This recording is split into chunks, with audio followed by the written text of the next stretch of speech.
Pertama, Deepavali bukan tahun baru bagi orang India. Ya, bukan. Kedua, Deepavali hanya satu hari saja. Tak macam tahun baru orang Cina yang sepanjang sebulan ataupun hari raya yang sepanjang sebulan. Deepavali sehari saja.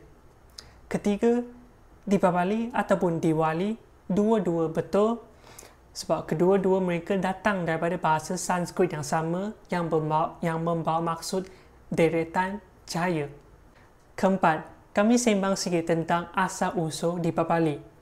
Melalui jiran India saya, asal-usul berbeza kalau dari selatan India dan juga utara India. Tetapi persamaan antara mereka ialah dewa jahat telah dikalahkan. Rakyat kembali bebas, tak diseksa lagi. Jadi mereka nak sambut. Mereka nyalakan lampu minyak, lilin dan main mercun api. Begini saja cerita. Jadi kami boleh fahamkan Deepavali sebagai festival yang sambut benda baik dan mempercayai bahawa cahaya akan sentiasa memenangi kegelapan.